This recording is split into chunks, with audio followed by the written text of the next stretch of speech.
The Virginia Cable Telecommunications Association and your local cable provider presents Cable Reports.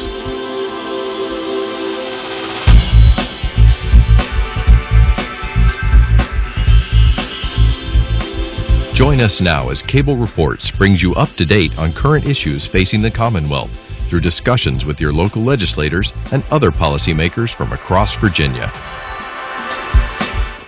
Welcome from the General Assembly and the City of Richmond. I'm Woody Evans for Cable Reports and Comcast, and we're very pleased to have a special guest with us today, Delegate David Toscano, who is the Democratic leader in the House of Delegates. Welcome, sir. Great to be here, Woody. I don't know if that's congratulations or condolences, the leadership position you have, but we know you have a lot on your plate, especially during this 45-day short session. So-called short session. It seems though we do as much work in the short session now as we do in the long session, and I've been coming down here since 2006. It's difficult to get it all done. I mean, a lot of bills to dispose of. We still got the budget. We got a transportation plan to discuss. A lot to work. And of course you represent a really interesting area of the state, the city of Charlottesville, and part of the county that surrounds it, Albemarle County. Tell us what's happening back home. I have a great district. You know, the University of Virginia anchors that district, but it's a district flavored with a lot of different communities. It's very diverse. We have people from all incomes, all racial backgrounds and ethnic backgrounds. It's a highly educated district. It's one I love to represent. People are always telling me what they think, and it helps me do my job. Well, I know a recent survey, a constituent survey, is helping you to do your job. Tell us some of the results from that survey. Well, we try to do some kind of constituent survey every year, and admittedly it's not scientific, but it does give us some indication what people are thinking out there. And not surprisingly in our area, the number one issue is education. Closely followed by jobs in the economy. And that's not unexpected, although I think you might see a little bit of a flip in other parts of the state. But you know, we get a lot of support for the notion of raising adequate revenue to fund the things that people consider to be important to their quality of life. There's a lot of support for the notion of alternative energy sources, for protecting the environment, and making sure that the social safety net is secure for those most vulnerable among us. So every year I do this survey. It again confirms what I'm getting from people that I talk to on the street.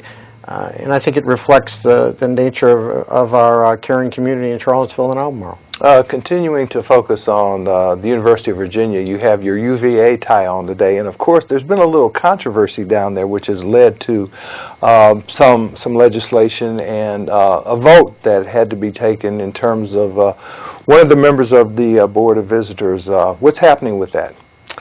Well, there are a couple things. One is the issue about whether the rector of the Board of Visitors at the time that Teresa Sullivan was forced to resign should be reconfirmed. Of course, the rector was appointed by a Democratic governor, and she's being proposed for reappointment by a Republican governor.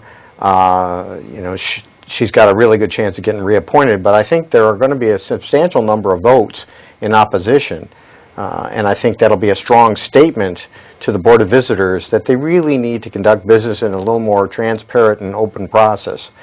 I think the other issue will be what, if any, changes we'll make in the governing structure at UVA and their Board of Visitors. You can't legislate good governance, to be sure, but there may be some things around the edges that we can tweak to make things operate more effectively. There's a bill that requires better training for the visitors' members that I have supported and Delegate Landis has put forward. There are bills that I've had in that change the quorum requirement to make any action by the board be required to be taken by a majority vote. I was surprised that that's not in their bylaws, but it is. So there are things that we can do, recognizing all the while that these boards operate most efficiently and most effectively if you've got people in the room who know how to cooperate with each other. And of course, this legislation would apply to not only the University of Virginia, but every other school that has a board. Yes, and I think that the events of the spring woke us up to the need to look at governance. I think we've looked at it. We're going to make some changes. Hopefully they will work, and if we need to make more changes, we'll be back. Now, another initiative that you are pursuing this session has to do with our seniors, right, and financial abuse relating to seniors. Tell us some detail around that. Well, I think it doesn't come to any surprise to anyone that, of course, our population is aging, and we've got a lot of people who are very vulnerable out there. A lot of folks get separated from their family as they get older. It's very difficult for family members to take care of them, and we want to make sure we have in place all the tools necessary to protect those most vulnerable among us from being exploited financially. So that there's a bill going through the House now that will impose criminal penalties on financial exploiters of the elderly, and my bill will impose civil penalties, okay, so that people who have been taken advantage of can get their money back or get their property back if they've transferred it to somebody who is in a position of trust that they trust and turns out to be an exploiter instead. And sometimes these exploiters happen to be good friends and even relatives sometimes. We hear countless numbers of very sad stories about next-door neighbors who work their way into the trust of an elderly person, and all of a sudden they're cleaning out their bank account. Or family members. In fact, that's probably the most common. You know, it's the son or the daughter who maybe has a substance abuse problem, moves in with an elderly parent or grandparent, and all of a sudden that checking account is being drained, the title to the car has been transferred, even titles to real property being transferred. So it's a big problem that we need to address. You mentioned criminal law in this context. One of the applause lines that the governor got a few weeks ago now in his State of the Commonwealth address related to his proposal to make the restoration of voting rights automatic. That went down to a very quick defeat here in the House of Delegates. I understand, however, the Senate has maintained that bill, so to speak. Where do you see that coming out? That proposal is still alive. It's been passed by the Senate. It's a good thing. I mean, we've got hundreds of thousands of people who have been convicted of felonies. And these are nonviolent felonies. Yeah, nonviolent felonies. They've served their time. They've paid their restitution and fines. They may have even been out for 10 years or so. And these folks can't get their rights back unless they go through a very rigorous process that requires the governor ultimately to approve it. What the governor proposed, and it got a lot of applause on both sides of the aisle, was to make it automatic for non-violent offenders. Not the most heinous crimes, just non-violent offenders. And I've supported that for years. There are a lot more supporters down here than there were 5 years ago. That's a change that will come. I don't know if it will come this session, but it will come. And this happens to be in the form of a constitutional amendment because the Constitution gives that authority exclusive to the executive now. Absolutely, and so it's a long process. The way a constitutional amendment works, as you know, is you have to pass it in 2 consecutive assembly sessions. Then it goes to the voters, and they ultimately decide one way or the other. And of course, this is something that had the support of the Attorney General as well as the Lieutenant Governor, did it not? Very interesting. You know, you had the leadership in the Democratic Party, you had the governor, who was a Republican, Attorney General was a Republican, and the Lieutenant Governor is a Republican, joining forces on what we think is a common sense way to address voting rights and extending them to more people. We want more people to participate in our society, not fewer. A few more surprises in terms of voting, however, this session, and I know you have always pursued a bipartisan redistricting kind of regime. It apparently is more critical than we thought, given some of the things that have occurred this session so forth. So talk to us about those issues. Well, you know, I've always taken the principle, Woody, that constituents ought to choose their constituents ought to choose their leaders rather than leaders choosing their constituents. And the way it works down here is just the opposite. Not only that, but what happened last week when the Senate Republicans imposed a massive redistricting plan that would have moved over 2.7 million voters 2.7 million. to different districts than the ones they presently had, was the ultimate in the cynical power grab, which I think is actually unconstitutional. We're going to see if that stands. We're hoping that it gets thrown out in the House, because it violates House rules too. But and we think that if it is thrown out, it'll make a lot of difference in our ability to get things done here. But you know, this kind of activity makes us look more and more like Washington every day. We don't want to go to the other side of the Potomac. Virginia, there is a Virginia way, and that way is marked by openness, transparency, fairness. That's the way we know how to do it. We could fight redistricting every 10 years, but let's not do it in the off year. And ultimately, let's get to a nonpartisan redistricting approach that will take politics out of it so much as we can. And I believe there's another proposal floating around that would change the way the votes are assigned pursuant to the Electoral College in the Commonwealth. Yeah, that bill has now been rejected, fortunately, and that's another effort for, you know, I hate to say it, I sound partisan, but by Republicans to change the rules of the game because they couldn't win at the ballot box according to the present rules. Under their proposal, what would have happened in the last election, where Barack Obama won Virginia by over 150,000 votes and got the 13 electoral votes, if the Republican plan had been approved, Romney would have gotten 9 electoral votes and Obama 4. So that seems to me to violate the principle of one person, one vote, which is ensconced in our Constitution. It's what a lot of us believe ought to be the case.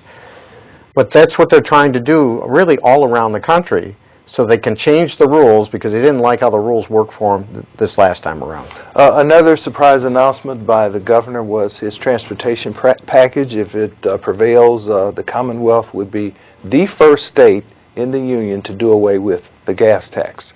And there are a lot of moving parts to his proposal, and there are a lot of other bills floating around, but give us the lay of the land regarding transportation funding. Well, the lay of the land is very fluid right now. I think the good news about the governor's proposal is that for the first time in the last 7-8 years down here that I can remember, people are starting to say, yes, we need to raise more money. Mm-hmm. And really the governor's proposal is a tax increase.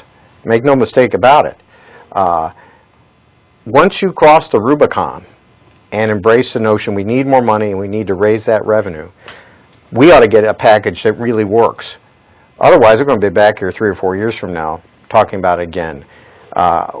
We Democrats are supportive of the concept of doing something about transportation, but let's make sure that it's a great plan. And the governor's package has money in it, but perhaps not enough to service the needs, which we think are over $1 billion more per year in the Commonwealth. The gas tax he's proposed repealing, we're not sure that that's going to show up in people's pocketbook at the pump, but you know, this is a process. We've got to go through a process. At the end, I hope we have a transportation bill that has bipartisan support, because he cannot pass one without us. And of course, doing away with the gas tax, as you point out, shifts that burden to the sales tax under the governor's proposal. Some people suggest because the sales tax is regressive, that it's going to hurt people who have lower incomes. They also suggest that doing away with the gas tax will eliminate the revenues from those who shop throughout the Commonwealth during vacations or during other periods of time. Well, the strongest argument the folks opposing that are concerned about eliminating the gas tax have is that a lot of people drive through the state on the way to North Carolina or up to Maryland, and they pay for gas and they pay tax. So if we take away the gas tax, all those people will not be paying taxes into Virginia, even though they're using the roads. The notion that the sales tax is more regressive, that doesn't hold as much strength for me, because if you look, the gas tax is regressive. It hits everybody the same way, and more lower income people have to they drive their cars too, and you know, a lot of those cars don't get the kind of mileage, and so they're paying a lot in gas tax too. I think at the end of the day, we'll probably have some combination where you have some part of the gas tax that remains, and some part of the sales tax gets increased. A couple of other revenue raisers in his package would impose an additional $15 a year on registration of automobiles, and more interestingly, would impose a $100 not registration but fee on alternative fuel vehicles. What's your feeling on those two? Well, if you're going to eliminate the gas tax, there's no reason for you to charge the alternative fuel vehicles this surcharge. If you're going to keep the gas tax, it might make sense because the alternative fuel vehicles are not paying as much gas tax. So it's a question of whether you keep the gas tax. On your second point, which was the additional $15. That's good because that's a dedicated source of revenue for transit and inner-city rail. In our jurisdiction, where people love that train that got placed into operation in the Kane administration that goes from Lynchburg through Charlottesville all the way up into the Northeast Corridor, that fee is going to help maintain that train. And that's the key, have a dedicated source for inner-city rail. We've never had that before. That's a key piece of the governor's plan, which I support.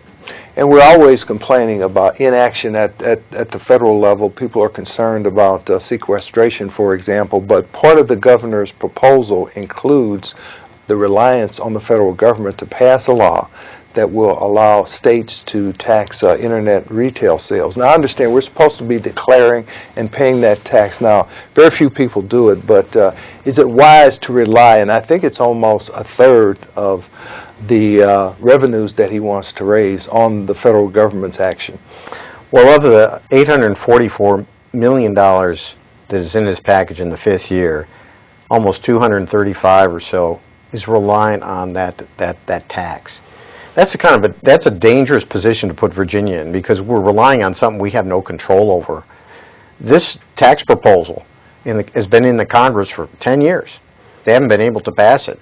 It's not clear they'll ever be able to pass it. And yet the governor's plan, a majority of the governor's funding, is based on that source. I'm not sure that's the most reliable thing, and I think we'll have some problems in getting that included in the bill. As I mentioned earlier, there are a number of other bills floating around. I understand that they've been sort of put together, so to speak, for debate and discussion. Do you think the stars are aligned this year to get a consistent revenue source for transportation funding? Or, as this Saturday notes, will we be back here for Groundhog Day again in 2014?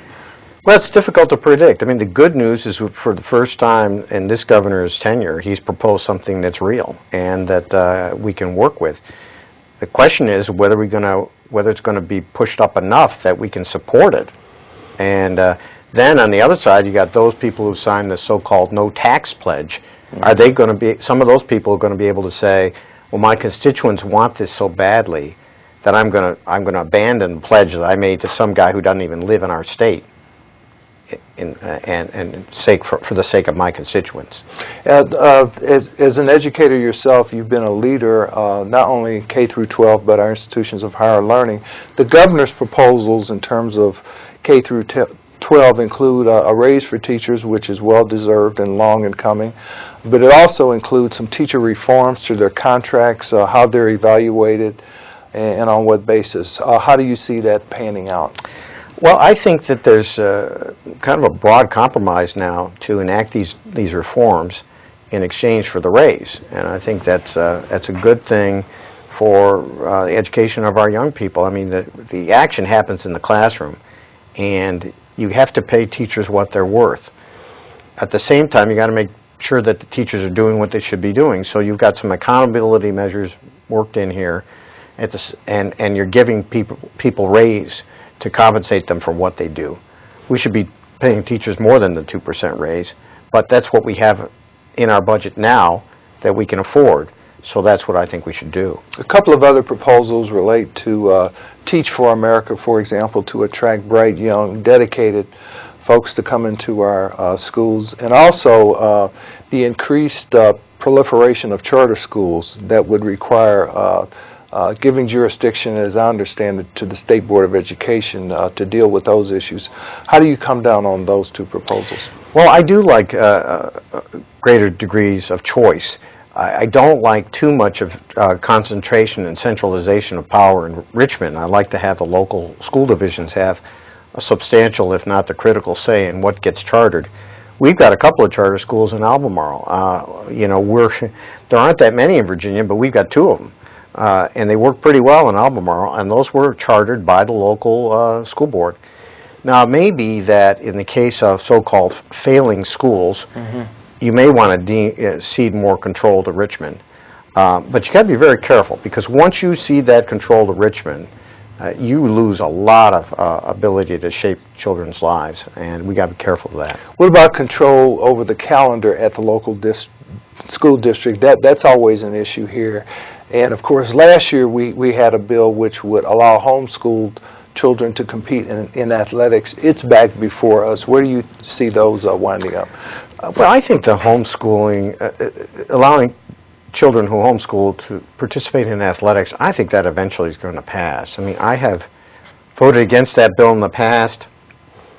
I've kind of listened to the debate. I'm not sure I feel so strongly opposed to that bill as I have in the past. You know, these families pay taxes that help support the school division, but you have to make sure that people aren't just doing it to kind of take advantage of the system. And as long as those protections can be in place and you can protect those students who are in the public schools and allow them the ability to participate as well, we'll probably get something that can work. We talked earlier about how critical transportation funding is, and that's probably one of the reasons, if not the sole reason, that the Commonwealth lost its #1 ranking, at least in the eyes of business. And of course, there are other issues that are just as important along those lines. How can we continue to attract and maintain the Commonwealth as a business-friendly environment? The key is investment. I mean, if we had to do one thing this session to improve the economic status of the Commonwealth, it'd be investing in transportation. It creates jobs. It allows people to get their goods to and from markets. It allows citizens to get their kids to and from school, to and from activities, to and from work in a timely fashion. You know, it generates a lot of economic activity. It's the one single thing we can do that can create more jobs in Virginia and increase our attractiveness to industry. You can talk until the cows come home about changing regulations.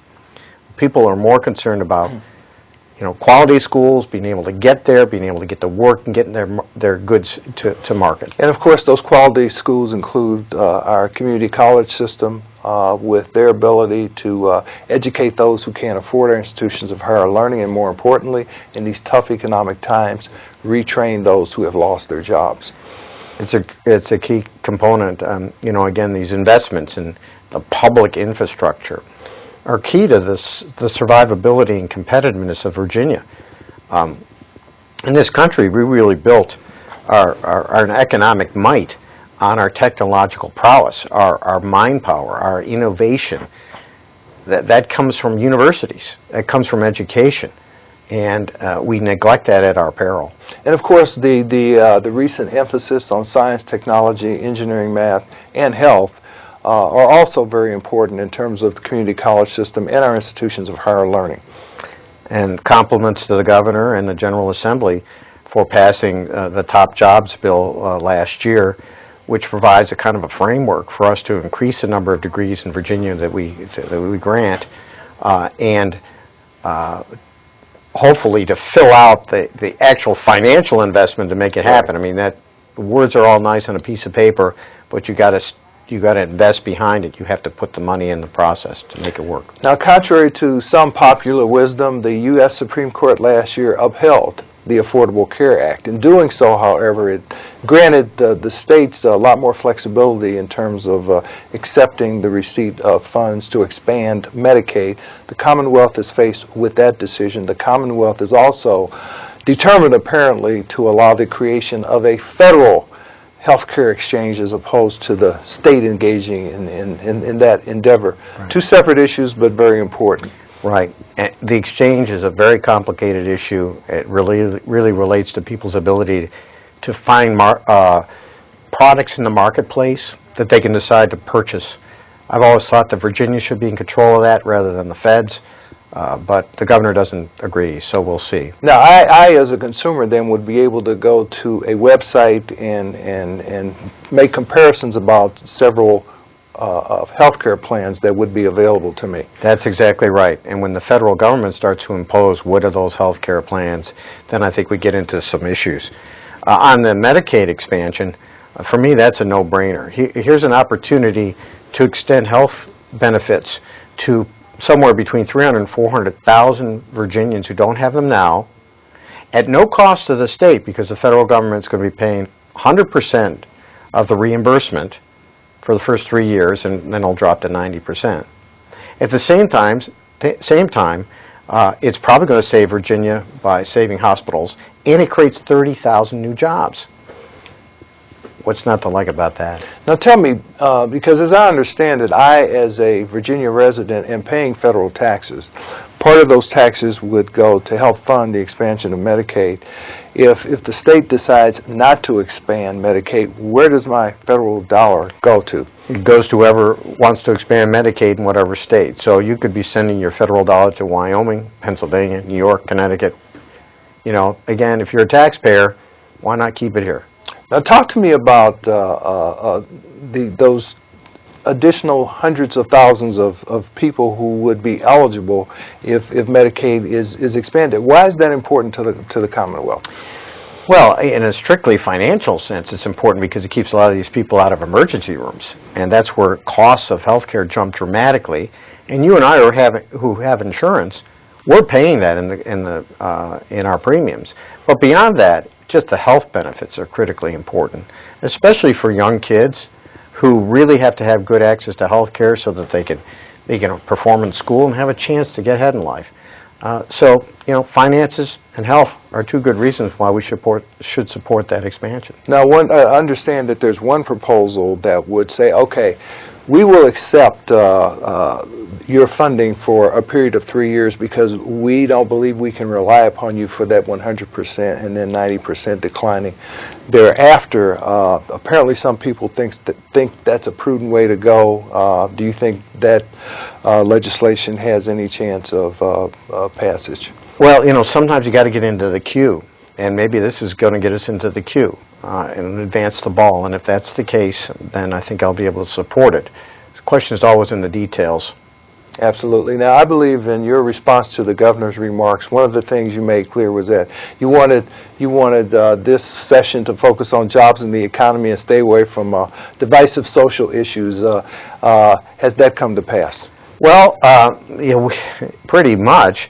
We haven't had as much controversy on social issues as we did last year. We tried to repeal several of the bills that we didn't like, including the ultrasound bill, but we weren't successful. You're going to see a number of gun bills, probably designed to make it more difficult for the federal government to impose regulations on us, and that'll be the next thing we'll find. Great. Well, thank you for being here. We appreciate your leadership in the House of Delegates. Appreciate it. Thank you. Thank you for watching Cable Reports, brought to you by the Virginia Cable Telecommunications Association and Comcast. Until next time, I am Woody Evans.